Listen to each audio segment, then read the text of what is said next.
Good day. I'm about to show you a rather intricate yet efficient dynamic ambience system set up in, I was about to say WISE, but this is clearly FMOD. Yes, atmosphere, immersion, immersive atmosphere. That's what ambience is all about. Uh, we want to think about two things above all. We want to think about avoiding repetition, having variety, of course, and also we want to think about adaptive responses. And I will do my best to explain the logic and the components in this system in an order that hopefully makes sense. Let's just dive into it and hope for the best. So this is the ambience event everything ends up in eventually. And it looks like this. Um, Up here, we can see the parameters that will be in play. We have the biome, setting the biome, the three biomes we have in this case, mountains, jungle, and forest. We have biome density, which is the density or intensity of the fauna, the animals in each biome. We have something called monster presence. I think I'll get back to that one later. I guess it's pretty self-explanatory though. Time of day, we have rain intensity, we have wind intensity, and we have player drenched. Now, player drenched is basically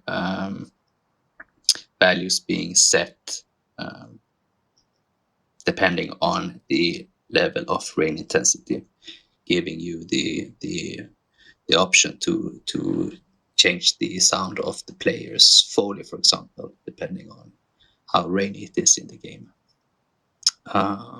Okay, we also see these three tracks, uh, each of them having a event instrument on it.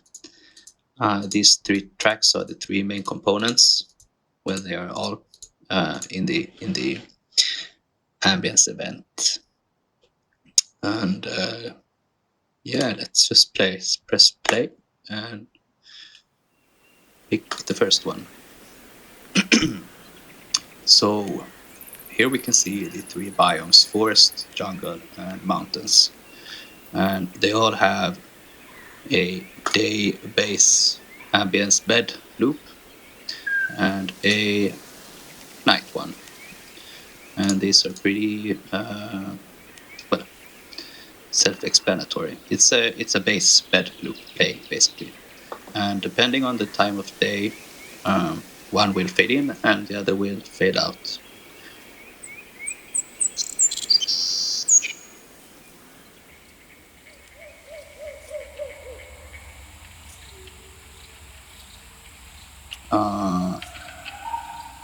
The funny sounding one shots coming in and out are found in amp scatter. Let's have a look at that. Here we have two scatter instruments, one for day and one for night. And scatter instruments are fantastic for creating ambience. Sorry. They give us the option to randomize the intervals the sounds are being played. We can randomize the distance they are being played from. We can randomize volume. We can set certain conditions for them, so they are only playing within, well, those conditions.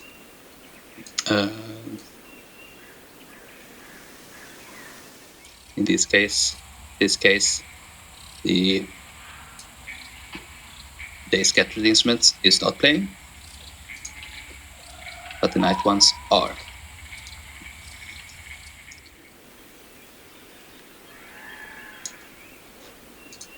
So all of these things here, these animals, are events themselves, and having this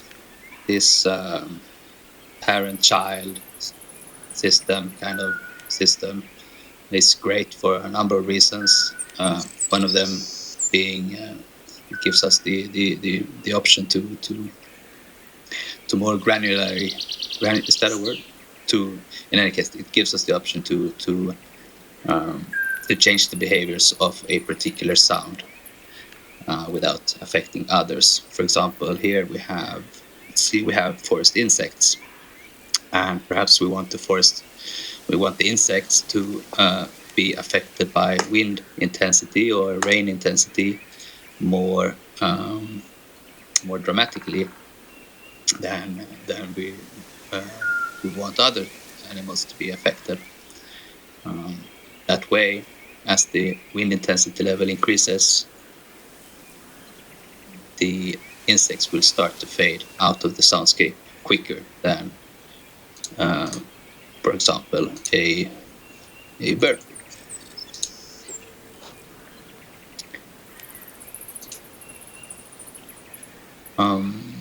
Another good thing about having it set up this way is that we can randomize the panning of the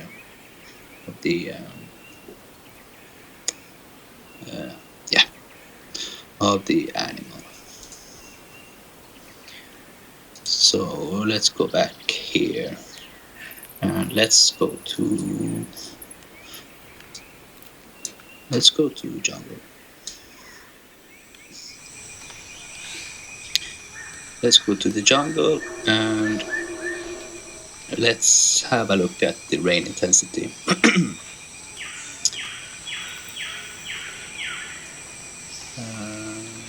Yes.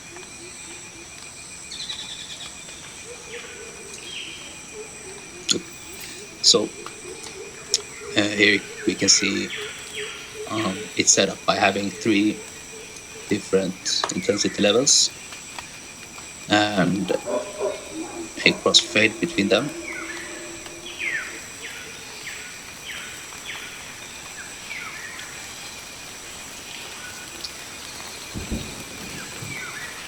On the far right, we have a 4th one actually, in this case called rain wind heavy. This one will only be played if the wind intensity level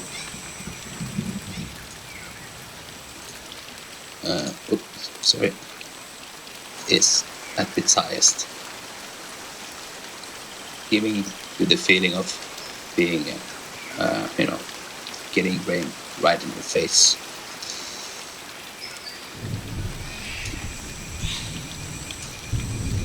And here we have the command instruments for the player drenched.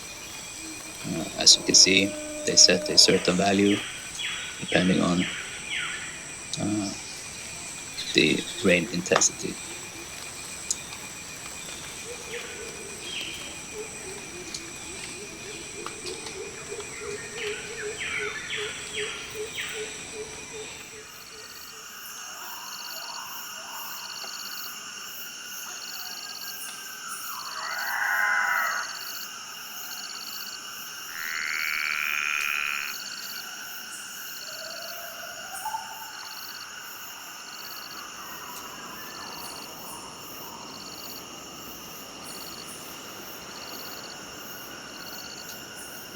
The wind intensity level lowering all the animals.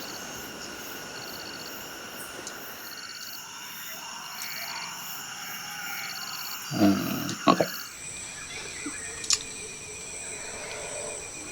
Since there aren't, I figure there aren't a lot of animals up in the mountains,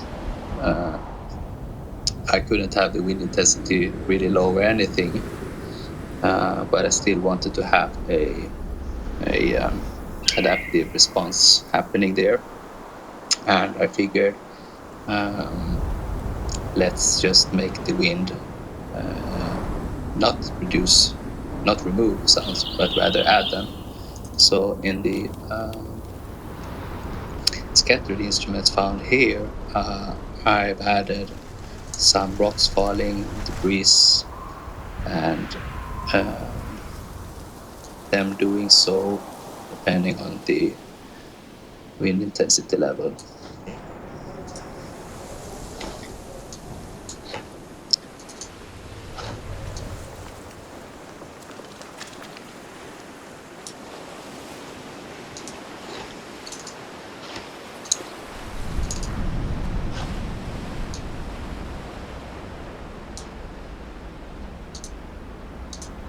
I think we heard one too.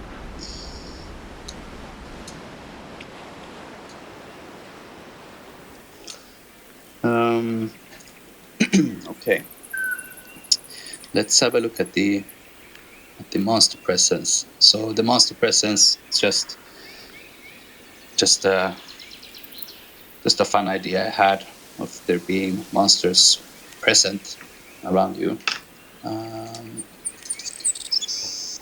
Here we have different monsters.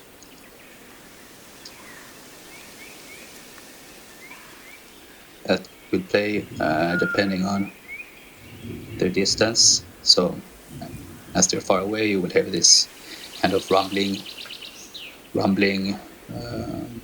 noise, which would be this one, monster furthest. Now, in this case, I didn't set the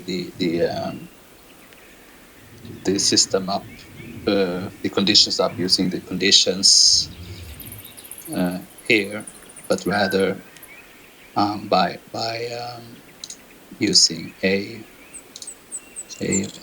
volume fade. This way, the different monster sounds will fade in and out of each other more naturally.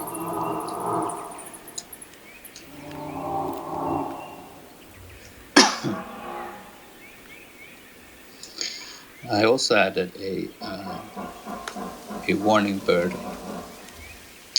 that will warn the player whenever the monsters are present. It could be that bird you heard on your right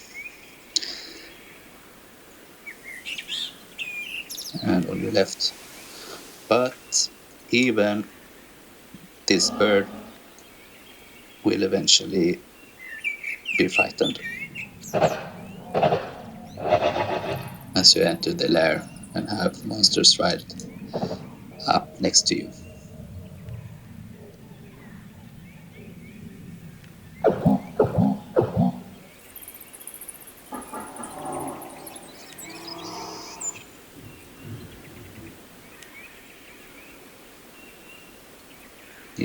Yes, I believe that was most things I wanted to talk about. Thank you.